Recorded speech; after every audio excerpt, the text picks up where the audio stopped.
Hi friends, welcome to my channel. Storage organisation.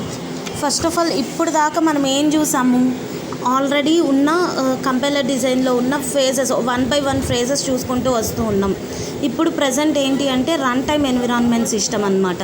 Run time environment system అంటే ఏంటి, మనం ఎలాగ రన్ టైంలో ఒక ప్రోగ్రామ్ని ఎగ్జిక్యూషన్ టైంలో టార్గెట్ కోడ్ని ప్రోగ్రామ్ ఎగ్జిక్యూషన్ టైంలో రన్ చేసినప్పుడు ఆ లాజికల్ అడ్రస్ స్పేస్ ఏంటి, వాటి గురించి ఏంటి, ఆ లొకేషన్స్లో ఎలా స్టోర్ అవుతుంది, వాటిని ఎలా ఆర్గనైజ్ చేస్తున్నాము, డేటాను ఎలా పెడుతున్నాము, వీటన్నిటి గురించి తెలుసుకుంటాం అన్నమాట.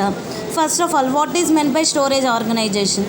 It is nothing but the executing the target run program, whatever the target program we are running in the logical address space. Target program ఏదైతే మనం ఎగ్జిక్యూట్ చేస్తున్నామో లాజికల్ అడ్రస్ స్పేస్లో అక్కడ ఉన్న లొకేషన్ని ఏమంటాము, స్టోరేజ్ ఆర్గనైజేషన్ అంటాము. ఫస్ట్ ఆఫ్ ఆల్ మనం ఏం చేస్తున్నాము, ఆల్రెడీ ఉన్న కోడ్ని హై లెవెల్ కోడ్ని మనం ఏం చేస్తున్నాము, ఈచ్ అండ్ ఎవ్రీ ఫేజ్ అయినాక మనం మాడిఫై చేసుకుంటూ వస్తూ ఉన్నాము. First of all first phase ఏముందమ్మా, లెక్సికల్ అనాలిసిస్లో ఏం చేస్తున్నాము, ఆల్రెడీ ఉన్న హై లెవెల్ కోడ్ని ఒక్కొక్క టోకన్గా ఒక్కొక్క స్ట్రీమ్గా డేటా తీసుకొని 1 by 1 డేటా తీసుకొని ఫైనల్గా అవుట్పుట్ ఎలా వస్తుంది మనకి, it comes in form tokens, lexemes, patterns ఇలా వస్తుంది. నెక్స్ట్ ఏం చేస్తున్నాం, నెక్స్ట్ ఫేజ్ ఏంటి, సింటాక్స్ అనాలిసిస్లో ఏం చేస్తున్నాము, ఈచ్ అండ్ ఎవ్రీ టోకన్ని తీసుకొని ఆ గ్రామర్ ఫార్మాట్లో రాసుకున్న టోకన్స్ని మళ్ళీ అగైన్ ఏం చేస్తున్నాం, కాంటెక్స్ట్ ఫ్రీ గ్రామర్స్లో నుంచి పాస్ట్ ట్రీస్లోకి ట్రీ కన్స్ట్రక్షన్ అనేది జరుగుతుంది. After constructing of the tree, semantic అనాలిసిస్లో ఏం చేస్తున్నాం, ఎస్డిడి కోడ్స్ అవన్నీ యూజ్ చేసి సింటాక్స్ డైరెక్టెడ్ ట్రాన్స్లేషన్స్ ఇవన్నీ ఎస్డిడి కోడ్స్ ఇవన్నీ యూజ్ చేసి వాటి యొక్క కంట్రోల్ ఫ్లో ఎలా ఉంది, వాటి యొక్క బ్యాక్ ప్యాచింగ్ ఎలా ఉంది, స్విచ్ స్టేట్మెంట్స్ ఎలా ఉన్నాయి, అవన్నీ ఎక్కడ చూస్తున్నాం, ఇంటర్మీడియట్ కోడ్ జనరేషన్లో చూస్తున్నాం. సింటాక్స్ డైరెక్టర్లో ఆల్రెడీ ఉన్న ట్రీని ఇంకేమన్నా మీనింగ్ఫుల్గా ఉందా లేదా అని చెక్ చేసి దాన్ని అలానే ట్రీ ఫార్మాట్లోనే ఉంచేస్తున్నాం. Next phase we are going with the intermediate code generator అనేది ఒక పాత్ లాగా ఉంటుంది. ఆల్రెడీ ఉన్న ఫస్ట్ 3 ఫేజెస్కి లాస్ట్ 3 ఫేజెస్లోకి పాత్ లాగా ఉంటుంది ఇంటర్మీడియట్ కోడ్ జనరేటర్. అక్కడ ఏం చేస్తున్నాం, ఆ ట్రీ ఫార్మాట్ మొత్తం తీసుకొని వీఆర్ యూజింగ్ ఎక్స్ప్రెషన్స్ని, ఈచ్ అండ్ ఎవ్రీ ఎక్స్ప్రెషన్స్ని ట్రాన్స్లేట్ చేస్తూ ఉన్నాం. అండ్ టైప్స్ ఏమి మారకుండా టైప్ చెకింగ్ చేసుకుంటున్నాం. అంటే ఏంటి, ఫర్ ఎగ్జాంపుల్ వీఆర్ ప్లేసింగ్ ఇంట్ X equal to $y plus float Z లాగా రాసాము అనుకోండి ఒక కోడ్. అక్కడ ఏమున్నాయి, ఆల్రెడీ ఉన్న డేటాలో ఏముంది, డబల్ అండ్ ఫ్లోట్ ఉన్నాయి. Double and float are the real వేరియబుల్స్లో ఆన్సర్ వచ్చిన దాన్ని ఇంట్లో స్టోర్ చేసుకున్నాం. There we're losing some data అన్నమాట. పాయింట్స్లో వచ్చిన డేటా అనేది రౌండ్ ఆఫ్ చేసేసుకొని రాసుకుంటూ ఉన్నాం. అలాంటప్పుడు మనకు కావాల్సిన టైప్ కన్వర్షన్స్ అనేవి కూడా చేసుకోవచ్చు. బట్ మనకి కావాల్సిన డేటాని చెక్ చేసుకుంటూ టైప్ చెకింగ్ అనేది చేసుకుంటూ డేటా అనేది రాసుకుంటూ వస్తూ ఉన్నాం అన్నమాట. ఇలాగ ఈచ్ అండ్ ఎవ్రీ ఫేజ్లో చేసుకుంటూ వచ్చిన డేటాని ఎక్కడ స్టోర్ చేస్తాం, at the time of run time ఎక్కడ స్టోరేజ్ అనేది అవంతా ఆల్రెడీ మనం ఏం చెప్పాం, సింబల్ టేబుల్లో ఈచ్ అండ్ ఎవ్రీ ఫేజ్లో ఉన్న డేటా అంతా స్టోర్ చేసుకుంటూ వచ్చాము. We're checking each and every phase, after each and every phase we're checking once అని చెప్పేసి చెప్పుకున్నాం కదా. ఇలా చెప్పిన డేటా అంతటిని ఏం చేస్తున్నాం, once we're getting in to the run time environment logical address స్పేస్లో ఆ డేటా అనేది అంతా స్టోర్ అవుతుంది. Executing the target program which runs in its own logical address space in which the program value has the location అన్నమాట. This is nothing but the storage organization. The management and the organization of this logical address space should be within the compiler, operating system and target code. A management అనేది organization of this logical address space should between the compiler, operating system and target mission. వీటి మూడిటి మధ్యనే ఉంటుంది. Organisation కానీ వాటి యొక్క logical addresses spaces కానీ management whatever the data we're managing data input కానీ output ఎలా whatever the output we want from the that input or program. And this concept is mainly depends on the OS అనమాట. Operating system మీద మెయిన్గా depend అయి ఉంటుంది ఈ run time storage space అనేది. The operating system maps the logical address space in to the physical address space which are usually spread throughout the memory. Next, how we will divide the runtime memory. We'll divide the subdivision of the runtime memory can be shown as shown in this figure. This represents the each and every subdivision. ఇక్కడ ఏమేమి ఉన్నాయి subdivisions? Code, static, heap and some free space for the run time and there would be the stack. These are the subdivisions of the runtime memory. Whatever the code we have written in the program, that should be restored, that should be stored in the memory location. Whatever the location we are placing, whatever the location we are fetching from the main memory or OS, whatever the data we are retrieving the values at the compile time. And when we go with static is the location of the static data where we can determine that the compile time will at the time of compilation of the program will use the static data. And next we are moving to the next subdivision, that is nothing but the heap is nothing but the data dynamically. Heap is some storage we are using in the mallocs, hallocs in the C language. That is the examples of the heap storage. It is also the dynamically allocated space at the runtime. And when we go with free memory, whatever the free memory is used to run at the RAM location for RAM location and all. And stack is nothing but the data objects are allocated at the runtime. Stack is used. Here we are using the activation records. Activation records are all maintained in this stack only. The runtime storage comes into the runtime storage of the storage allocation comes into the blocks. Each and where the byte is used to show the smallest units of the address memory. Using the 4 bytes, a mission word can be transformed from one form to another form. And this object of multi-byte is stored into the consecutive bytes and the address space should be in the first byte.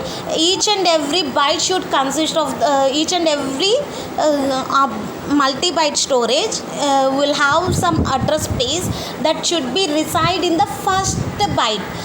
That should be reside in the first byte. Next, the runtime storage can be subdivided into the different components like the components of the executing of the program, generated executable code, static data objects, dynamic data objects, automatic data objects. Generated executable code can be reside in the code space. And next, static data objects can be reside in the static space. Dynamic data objects are resides in heap storage and automatic data objects are stored in the stack. These 4 steps can be resides in the above diagram. Okay. From this topic we will have the one more subtopic. It's an important question, static versus dynamic allocation. ఇది 2 marks కన్నా రావచ్చు, maybe 10 మార్క్స్లో first A bit or B బిట్లో అన్నా రావచ్చు. Storage allocation space గురించి అడిగినప్పుడు A బిట్లో స్టోరేజ్ అలొకేషన్ స్పేస్ అడిగినప్పుడు బి బిట్లో స్టాటిక్ అండ్ డైనమిక్ యొక్క డిఫరెన్సెస్ అడగొచ్చమ్మా. లేకపోతే write any 2 differences between the static and dynamic storage allocations ఇలా అయినా రావచ్చు. ఓకే, ఆల్రెడీ మీకు తెలుసు, ఆల్రెడీ మీరు జావాలో కానీ ఇంకా ప్రీవియస్ సబ్జెక్ట్స్లో సిలో కానీ అన్నిట్లో డిఎస్లో కానీ అన్నిట్లో చూసుంటారు. స్టాటిక్ అంటే ఏంటి, డైనమిక్ అంటే ఏంటి, స్టాటిక్ పాలిమార్ఫిజం అంటే ఏంటి, డైనమిక్ పాలిమార్ఫిజం అంటే ఏంటి, లేకపోతే స్టాటిక్ ఆబ్జెక్ట్స్ అంటే ఏంటి, డైనమిక్గా అలొకేట్ అయ్యే ఆబ్జెక్ట్స్ ఏమున్నాయి, ఇవన్నీ చూసుంటారు. సిమిలర్లీ ఇక్కడ కూడా ఇదే static static and dynamic storage allocations అంటే ఈ static refers to the compile time అనమాట. కంపైల్ టైంలో స్టాటిక్ని యూజ్ చేస్తాం. డైనమిక్ని ఎక్కడ యూజ్ చేస్తాం, రన్ టైంలో యూజ్ చేస్తాం. డైనమిక్ మెమరీ అలొకేషన్ కానీ డైనమిక్ స్టోరేజెస్ కానీ ఇవన్నీ ఎప్పుడు యూజ్ చేస్తాం, రన్ టైంలో యూజ్ చేస్తాం. స్టాటిక్ డేటా మొత్తం కంపైల్ టైంలో యూజ్ చేస్తాం. Static memory allocation once the memory is allocated the memory size అనేది ఫిక్స్డ్గా ఉంటుంది. Here when we come with dynamic once memory is allocated memory size can be changed at the run time. For example మనం ఒక ఆబ్జెక్ట్ని తీసుకున్నాం అనుకోండి, ఒక object or ఒక data వేరియబులే తీసుకున్నాం. ఇంట్ ఎక్స్ అనేది మనము ఇంట్ ఎక్స్ ఆఫ్ ఐ అనేది తీసుకున్నాం. అంటే ఏంటి, అక్కడ ఏం చేస్తున్నాము, ఒక అరే అనేది తీసుకున్నాం. Array size may be constant or variable. మనం ఇచ్చేది ఆల్రెడీ ఏ ఆఫ్ 10 అని ఇచ్చేసాం. అక్కడ ఏమవుతుంది, అరే సైజ్ అనేది 10కి ఫిక్స్డ్ అయిపోతుంది. That is the static one. X of I అన్నాము. ఐ వాల్యూ రన్ టైంలో మనం ఇచ్చేదాన్ని బట్టి సైజ్ అనేది చిన్నదవ్వచ్చు, మెమరీ సైజ్ అనేది పెద్దదవ్వచ్చు. మనం రీడ్ చేసుకునేటప్పుడు డేటా రీడ్ చేసుకున్నప్పుడు ఐ ఈజ్ ఈక్వల్ టు 5 అని ఇచ్చామనుకోండి, మెమరీ స్పేస్ అనేది ఏ ఆఫ్ 10 కంటే చిన్నదిగా ఉంటుంది. For example I is equal to 20 అని ఇచ్చామనుకోండి, 20 వాల్యూస్ అనేది మనం ఏం చేయొచ్చు, 20 ఇంటీజర్ వేరియబుల్స్ అనేది ఎక్స్లో స్టోర్ చేసుకోవచ్చు. ఇలాగ రన్ టైంలో చేంజ్ అయిపోతూ ఉంటుంది డైనమిక్ డేటా అనేది. స్టాటిక్ డేటా అనేది అలాగే కాన్స్టెంట్గా ఫిక్స్డ్గా ఉంటుంది. This is one more example for the static and dynamic. And again allocation అనేది ఎలా జరుగుతుంది, allocation is done before the program execution because it is a static data. Already మనం ఇచ్చేస్తున్నాం కాబట్టి ఏ ఆఫ్ 10 అనేది ఇచ్చేసాం కాబట్టి రన్ టైం కంటే ముందే, ప్రోగ్రామ్ ఎగ్జిక్యూషన్ కంటే ముందే స్పేస్ అనేది అలొకేట్ అయిపోతుంది. But when we come with dynamic allocation అనేది ప్రోగ్రామ్ ఎగ్జిక్యూషన్ రన్ టైంలో అట్ దట్ రన్ టైం మనం ఇన్పుట్ ఇచ్చినప్పుడు మనకి తగ్గ అవుట్పుట్ అనేది వస్తుంది డైనమిక్ అలొకేషన్లో. అండ్ నెక్స్ట్ డిఫరెన్స్ ఏముందమ్మా, it uses the data structures called the stack for implementing the static allocation. When we come with dynamic it uses the data structure called heap for implementing the dynamic allocation అనమాట. Stack data అంతా static. And when we come with heap అంటే heap allocation అంతా ఏమవుతుంది, dynamic data అయిపోతుంది. Already మనం previous డయాగ్రామ్లో కూడా discuss చేసాం. Stock dynamic stock heap data అనేది డైనమిక్గా ఉంటుంది. ఇది ఒక డేటా స్ట్రక్చర్ ఇవన్నీ అనమాట. And static is the less efficient. When we come with dynamic it's a more efficient when we compared with the static అనమాట. there is no memory reusability. Memory reusability అనేది స్టాటిక్లో ఎప్పుడు జరగదు. బికాజ్ ఎందుకు అంటే కాన్స్టెంట్గా ఉంటాయి. Nothing but the constant space అనేది allocate చేసేస్తాం అక్కడ. ఆ కాన్స్టెంట్ స్పేస్లోనే మనం మెమరీని యూజ్ చేసుకోవాలి కాబట్టి రీయూజబిలిటీ అనేది అది వీలు పడదు. When we go with dynamic there is a memory reusability and memory can be ఫ్రీడ్ when ever we required అనమాట. మనకి కావాలి అంటే ఆ డేటా అనేది ఎంత కావాలన్నా అంత ఇచ్చుకోవచ్చు అనమాట. ఫర్ ఎగ్జాంపుల్ ఒక ప్రోగ్రామ్ రన్ చేసామా, ప్రోగ్రామ్ రన్ చేసినప్పుడు ఇన్పుట్ అనేది each and every time execution చేసేటప్పుడు, ఫర్ ఎగ్జాంపుల్ సిఏ తీసుకుందాం, కంట్రోల్ F9 ఆల్ట్ F9 అని. Control F9 is used to compile the code, Alt F9 is used to run the code. Once మనం Alt F9 అని press చేయగానే ఎన్నిసార్లు చేస్తే అన్నిసార్లు compilation code run చేసుకుంటూ వచ్చు, ఎగ్జిక్యూషన్ చేసుకుంటూ ఉండొచ్చు. కంపైలేషన్ అనేది అంటిల్ అన్లెస్ మన ప్రోగ్రాంలో చేంజ్ చేసినప్పుడు మాత్రమే కంపైలేషన్ అనేది జరుగుతుంది. లేకపోతే కంపైలేషన్ అనేది మళ్ళీ అయితే చెయ్యం. కానీ రన్ చేసేది మనకి ఎన్ని కావాలంటే ఎన్ని ఇన్పుట్స్ కావాలంటే అన్ని ఇన్పుట్స్ తీసుకొని ఇస్తున్నాము, అన్ని అవుట్పుట్స్ అనేవి వస్తూ ఉంటాయి అన్నమాట. This is the main difference between the static and dynamic. Next రేపు మాత్రం thanks for watching. Please like, share and subscribe.